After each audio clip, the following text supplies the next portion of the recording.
வணக்கம். நீங்கள் இணைந்திருப்பது உதயம் டிஜிட்டல் வலையொலியின் காலை நேர செய்தி சுருக்கம். செய்தி தொகுப்பு உதயம் டிஜிட்டல் செய்தி பிரிவு. வெலிக்கடை சிறையில் படுகொலை செய்யப்பட்ட 53 தமிழ் அரசியல் கைதிகளின் நினைவேந்தல் நிகழ்வு யாழ்ப்பாணம் தந்தை செல்வா கலையரங்கத்தில் இன்று நடைபெறவுள்ளது.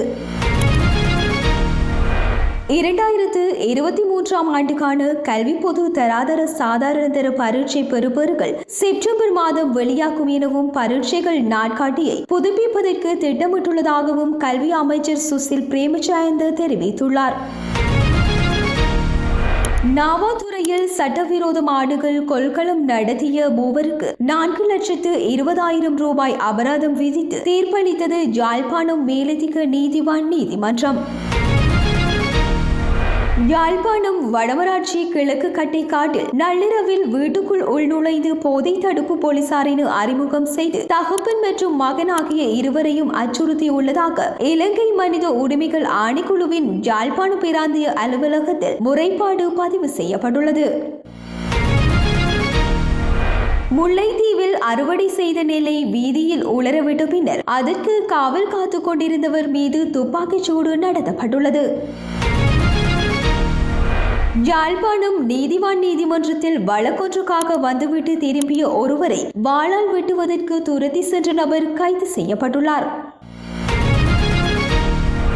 தன்னை போலீசார் என்று போலியாக அடையாளப்படுத்தி 3 லட்சம் ரூபாவை மோசடி செய்த இளவாளியை சேர்ந்த நபர் கைது செய்யப்பட்டுள்ளார்.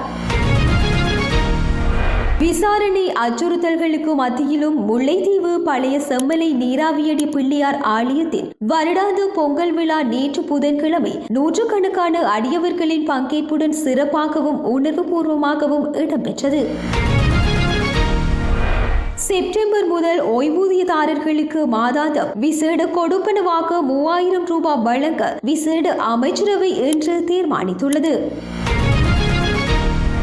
மட்டக்களப்பு வந்தாறு மூலையில் ரயில் தண்டவாளத்தில் அமர்ந்து மது அருந்திய கொக்கட்டி சோலையை சேர்ந்த 29 வயதான இளம் குடும்பஸ்தர் மீது ரயில் மோதியதில் குறித்த நபர் உடல் சிதறி உயிரிழந்துள்ளார். சீரற்ற கல்வி நிலை காரணமாக வவுனியா ஸ்ரீ ராமபுரம் திருஞான சம்பந்தர் வித்தியாலயத்தின் அதிபரை மாற்றுமாறு கோரி பெற்றோர்களால் ஆர்ப்பாட்டம் ஒன்று முன்னெடுக்கப்பட்டது. ஊடகவியலாளர்களுக்கு தபால் மூலம் வாக்களிக்கும் உரிமையை வழங்குமாறு வெகுசன ஊடக ராஜாங்க அமைச்சர் சாந்து பண்டார கோரிக்கை விடுத்தார்.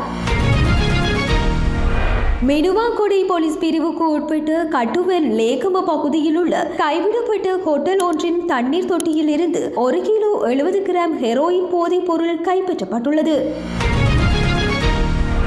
விவாகரத்து சட்டத்தை முற்றிலுமாக நீக்கிவிட்டு தவறு இல்லாத விவாகரத்து என்ற புதிய சட்டத்தை அறிமுகப்படுத்த அரசாங்கம் திட்டமிட்டுள்ளதாக நீதி அமைச்சர் விஜயதாஸ் ராஜபக்ஷ தெரிவித்தார்.